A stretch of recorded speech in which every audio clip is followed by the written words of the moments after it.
लकड़बग्गा और सिम्बा राजा शेर। जंगल का राजा शेर था जिसका नाम सिम्बा था। सिम्बा अपने जानवरों से प्रेम भाव से बर्ताव करता था, जिस वजह से जानवर भी सिम्बा को बहुत मानते थे। एक बार सिम्बा शिकार के लिए जा ही रहा था कि तभी वहाँ एक लकड़बग्गा शिकार लेकर आता है और कहता है, अरे महाराज, मेरे होते हुए आपको शिकार पर जाने की कोई जरूरत नहीं है। ये देखिए, मैं आपके लिए शिकार लेकर आया हूँ। मेरे लिए शिकार? क्यों, क्या बात है लकड़बग्गे? आखिर इतनी खातिरदारी क्यों? वैसे मैं मरा हुआ मांस नहीं खाता कभी। महाराज, आप हमारे लिए कितना कुछ करते हैं। मैं तो बस आपकी थोड़ी सी सेवा करके आपको खुश करना चाहता हूँ। वैसे महाराज, शिकार ताजा है और मैंने अपने जंगल में किसी को परेशान भी नहीं किया। सिम्बा शिकार को अच्छे से देखता है। शिकार ताजा था पर उसमें खून नहीं था। ये देखकर सिम्बा को अजीब लगता है, पर उस वक्त सिम्बा इस बात को नजरअंदाज कर देता है। उस दिन सिम्बा लकड़बग्गे से कोई सवाल भी नहीं करता। ऐसे ही लकड़बग्गा रोज रोज सिम्बा को लाकर शिकार देते रहता है, जिस वजह से सिम्बा को भी लकड़बग्गे पर भरोसा होने लगता है। एक दिन हिरन और खरगोश सिम्बा से मिलने आते हैं। तब हिरन कहती है, महाराज, हमारी मदद करो, हमारी समस्या का समाधान करो महाराज। कई दिनों से हमारे साथी गायब हो रहे हैं, पता नहीं ये सब कौन कर रहा है, आप उसे ढूंढ निकालिए महाराज। क्या कहा तुमने? जानवर गायब हो रहे हैं? इतनी बड़ी बात तुम मुझे आज बता रही हो? पर चलो कोई बात नहीं, मैं इसका पता लगा कर ही रहूंगा। तब सिम्बा उन दोनों को दिलासा देकर वापस भेज देता है। उनके जाने के बाद सिम्बा अपने जानवरों के लिए चिंतित हो जाता है। तभी वहाँ लकड़बग्गा शिकार लेकर आता है। सिम्बा को परेशान देखकर लकड़बग्गा कहता है, महाराज, आप इतने परेशान क्यों हैं? क्या बात है, मुझे बताइए, हो सकता है मैं आपके किसी काम आ जाऊं। लकड़बग्गे, मुझे वैसे तो तुम्हारी जरूरत है। दरअसल कुछ दिनों से जंगल से जानवर गायब हो रहे हैं। अब तुम्हें इस बात का पता लगाना है कि इसके पीछे आखिर कौन है। महाराज, आप निश्चिंत हो जाइए, मैं इस बात की तह तक जाकर रहूंगा। ऐसा कहकर लकड़बग्गा वहाँ से चला जाता है। कुछ दूर जाने पर लकड़बग्गा हंसने लगता है और हंसते हुए कहता है, अरे ये सब बातों बेवकूफ है जो मुझ पर भरोसा कर बैठा है। अब तो कितने भी दिन बीत जाए पर सच्चाई किसी के सामने नहीं आएगी। मैं सिम्बा को कोई भी बहाना बनाते जाऊंगा और अपना शिकार करते ही रहूंगा। दरअसल जंगल में जानवरों के गायब होने में लकड़बग्गे का ही हाथ था। दिन भर लकड़बग्गा साधारण बनकर सिम्बा के सामने रहता, तो रात में खूनी लकड़बग्गा बनकर जानवरों का खून पी जाता था।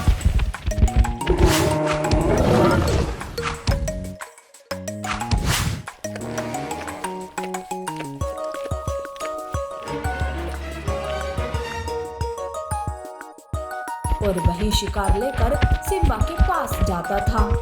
ऐसे ही कुछ दिन बीत जाते हैं। जानवरों का गायब होना शुरू ही रहता है।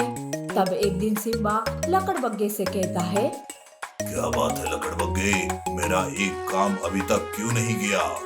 महाराज, मैंने तो पूरा जंगल छान मारा पर मुझे ऐसा कुछ भी पता नहीं चला महाराज। लगता है जानवर खुद होकर ये जंगल छोड़ कर जा रहे हैं। लकड़बग्गा इस तरह से बहाना बना देता है। लकड़बग्गा मन ही मन खुश होकर वहाँ से चला जाता है। तभी वहाँ सिम्बा से मिलने हिरन और खरगोश आते हैं। तब हिरन कहती है, महाराज, मुझे इस लकड़बग्गे पर ही शक है, क्योंकि मैंने कल रात इस लकड़बग्गे को देखा था। वो बहुत ही अजीब बर्ताव कर रहा था। उस वक्त मैं डर गई थी, इसलिए चुप होकर घर चली गई। अच्छा, तो ये बात है। अब मैं खुद इस बात की छानबीन करूंगा और अगर ये लकड़बग्गा गुनहगार निकला तो मैं उसे जान से मार दूंगा। सिम्बा अब लकड़बग्गे पर नजर रखने लगता है। एक रात सिम्बा खुद लकड़बग्गे को शिकार करते हुए देख लेता है। तब सिम्बा को लकड़बग्गे पर बहुत ही गुस्सा आता है। वो सीधे लकड़बग्गे के सामने आता है और कहता है, धोखेबाज लकड़बग्गे, तुम्हें क्या लगता था कि तू मेरे नजरों से बच पाएगा? मेरे जानवरों को मारकर तुमने अच्छा नहीं किया। क्या कर लोगे सिम्बा तुम? तू मेरा कुछ नहीं बिगाड़ सकता। सिम्बा लकड़बग्गे पर हमला करता है, पर सिम्बा के हमले का कोई असर लकड़बग्गे पर नहीं होता है। तब सिम्बा चकित हो जाता है। सिम्बा लकड़बग्गे से हार जाता है। लकड़बग्गा सिम्बा पर हंसते रहता है। तब सिम्बा वहां से भाग जाता है। थोड़ी ही दूरी पर उसे उल्लू मिलता है और वो कहता है, महाराज, इस लकड़बग्गे के अंदर भूत है, जिस वजह से हम इसका कुछ नहीं बिगाड़ पा रहे हैं। तो फिर क्या मैं अपने जानवरों को ऐसे ही बलि देता रहूं? अरे उल्लू, सोचो, कोई तो उपाय होगा लकड़बग्गे के अंदर से भूत निकालने का। महाराज, मैंने इंसानों को भूत भगाते हुए देखा है। इंसान भूत भगाने के लिए जादुई झरने के पानी का इस्तेमाल करते हैं। महाराज, वो जादुई झरना जंगल की उत्तर दिशा में है। सिम्बा उल्लू की ये बात सुनकर बंदर के पास जाता है और कहता है, बंदर, तुम अभी के अभी उस जंगल की उत्तर दिशा की ओर जाओ। वहां तुम्हें जादुई झरना मिलेगा, वहीं से तुम वो पानी लेकर आओ। ऐसे कहते हुए सिम्बा सारी बात बंदर को बता देता है। तब बंदर भी तुरंत जादुई झरने का पानी लाने जंगल की उत्तर दिशा में चला जाता है। बंदर जादुई झरने के पास आता है और वहां से पानी लेकर वापस सिम्बा के पास आता है। वो दोनों बातें कर ही रहे थे कि तभी वहां लकड़बग्गा आता है और कहता है,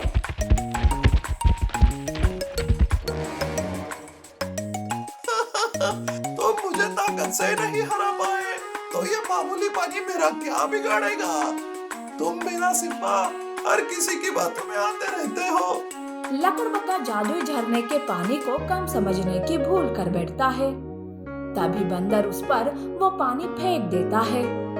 पानी लकड़बग्गे के शरीर पर पड़ते ही रोशनी के साथ लकड़बग्गे के अंदर का भूत लकड़बग्गे के शरीर से बाहर निकलता है। इस तरह से भूत की आत्मा को मुक्ति मिल जाती है और फिर से सभी जानवर खुशी खुशी रहने लगते हैं। नीति: सच्चाई की हमेशा बुराई पर विजय होती रहती है।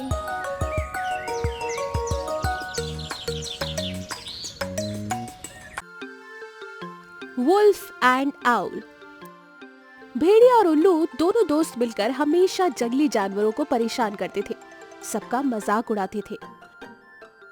छोटे मोटे जानवर उन दोनों से बहुत ही परेशान हो गए थे। एक बार उल्लू पेड़ पर बैठा था। भेड़िया उल्लू से कहता है, अरे दोस्त, आज कोई दिखाई नहीं दे रहा, पता नहीं कहाँ चले गए। हाँ हाँ दोस्त, वैसे भी दिन में मुझे दिखाई तो देता नहीं, मैं तो कैसे ही बताऊं कि सब कहाँ गए हैं। अब तुम क्या मेरे साथ ही मजाक करोगे? चला मेरी पीठ पर बैठ, किसी ना किसी को ढूंढ कर तो उसे परेशान करना ही है। हाँ दोस्त, किसी को भी जब तक परेशान ना कर दे तब तक खाना हजम कहाँ होता है। चले चले।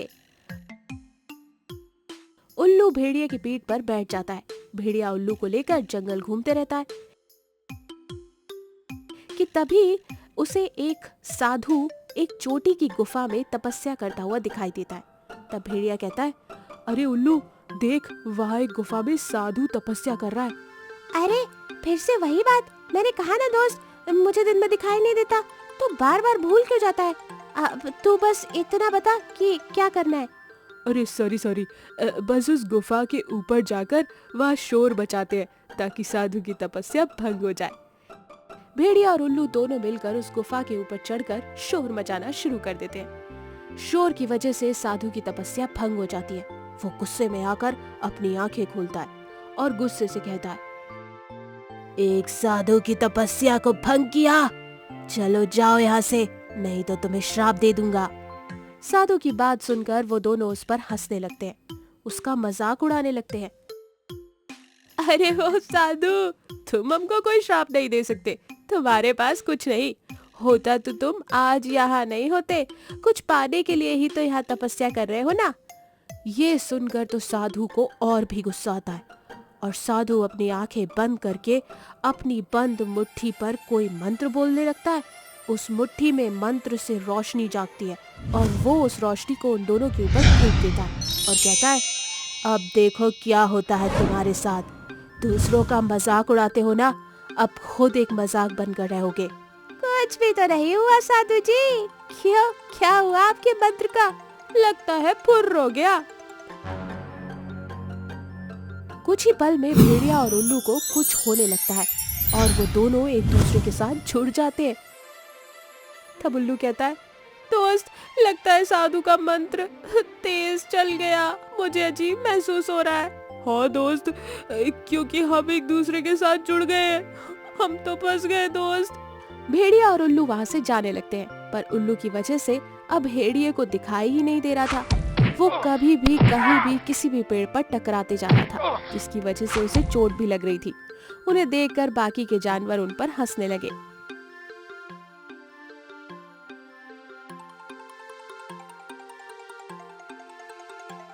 ऐसे ही जंगल में घूमते घूमते वो हाथी से टकरा जाते हैं। तब हाथी कहता है, कैसा लग रहा है उल्लू और भेड़िए? हम सबको परेशान करके छोड़ दिया था, अब भुगतो अपनी करनी की सजा। भेड़िया कुछ देख नहीं पा रहा था, लेकिन रात होते होते भेड़िया देखने लगा, पर अब उल्लू की वजह से उसका पेट ही नहीं भर पा रहा था और उल्लू भेड़िया की वजह से ज्यादा खा ही नहीं सकता था। दोनों ऐसे जुड़कर बड़े परेशान हो गए थे। सुन दोस्त, आज पता चला कि किसी को परेशान नहीं करना चाहिए। परेशान करने से उसे कैसा लगता होगा। हमें कैसे भी कर कर अभी उस साधु को ढूंढना होगा और उससे माफी मांगनी होगी, वरना हम ऐसे मर जाएंगे। हाँ, तुम सच कह रहे हो, चलो। भेड़िया और उल्लू रात के समय ही जंगल में साधु को ढूंढने लगते हैं। तभी उन्हें साधु एक पेड़ के नीचे बैठा दिखाई देता है। वो उसके पास जाते हैं और क्षमा मांगते हैं। साधु बाबा भी उन्हें देखकर उन पर तरस खाकर माफ कर देते हैं और उन दोनों को अलग कर देते हैं और कहते हैं, अगर फिर से तुम दोनों ने किसी को परेशान किया तो तुम फिर से ऐसे बन जाओगे, इसके लिए याद रखना। वो दोनों साधु से माफी मांगते हैं और उन्हें धन्यवाद कर कर वहां से चले जाते हैं और उस दिन के बाद से वो दोनों सुधर जाते हैं और फिर कभी किसी को परेशान नहीं करते। इस कहानी से हमें ये सीख मिलती है कि किसी का मजाक उड़ाना आसान है, पर जब वही मजाक आपके साथ हो तो बहुत बुरा लगता है। इसीलिए किसी का मजाक नहीं उड़ाना चाहिए। वफादार सफेद शेर और ब्लैक पैंथर का रहस्य। जंगल का राजा एक सुनहरा शेर था और उसका सेनापति एक सफेद शेर जिसका नाम सिम्बा था। ना ही वो एक सेनापति था, बल्कि महाराज का अच्छा और वफादार दोस्त भी था। महाराज आग बंद करके सिम्बा पर भरोसा किया करते थे, पर उनकी दोस्ती ब्लैक पैंथर गब्बर को देखी नहीं जाती थी।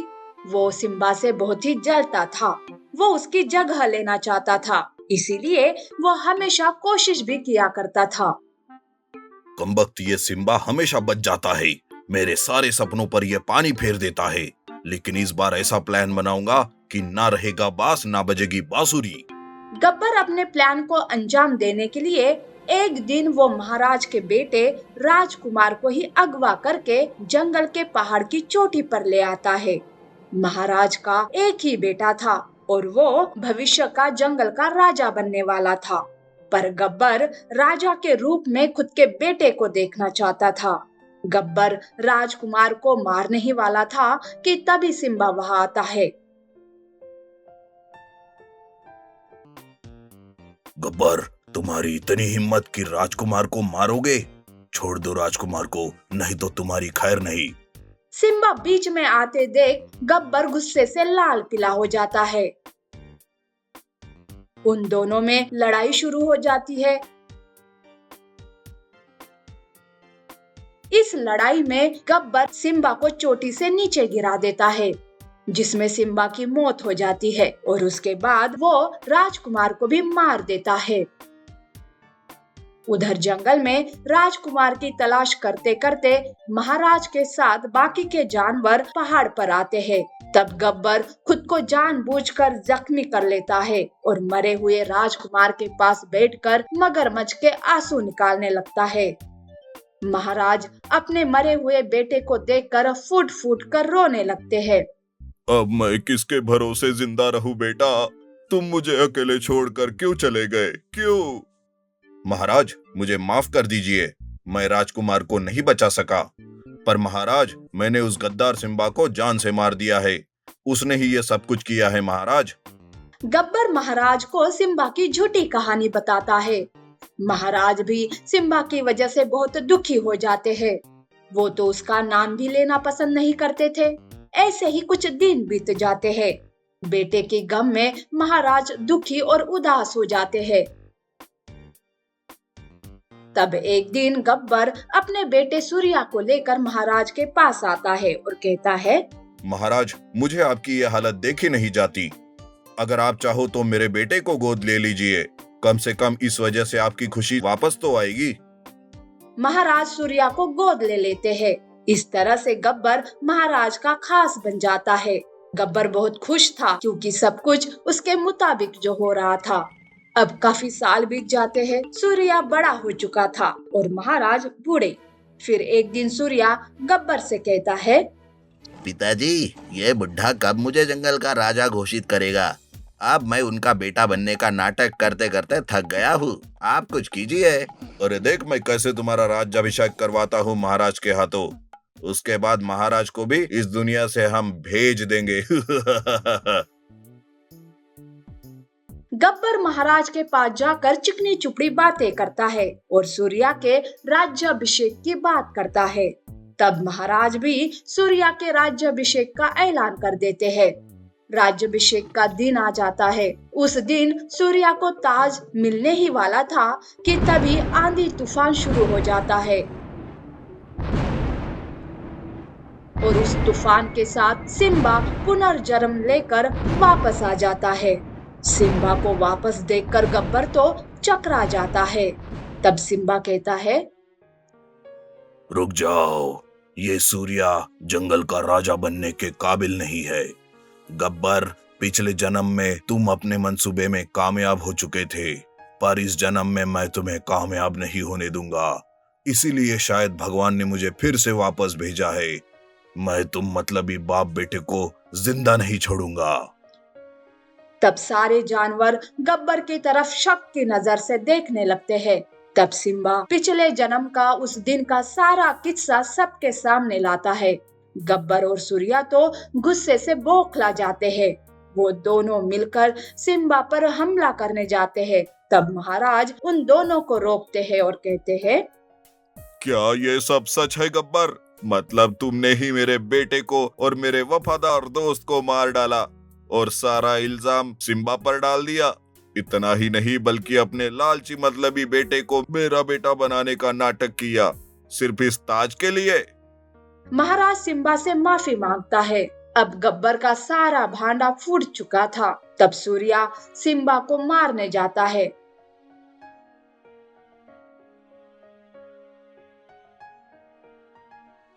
पर तभी सिम्बा उसे और गब्बर को ही मार देता है। उस दिन महाराज सिम्बा को ही अपने जंगल का राजा बना देता है। इस तरह से पुनर्जन्म लेकर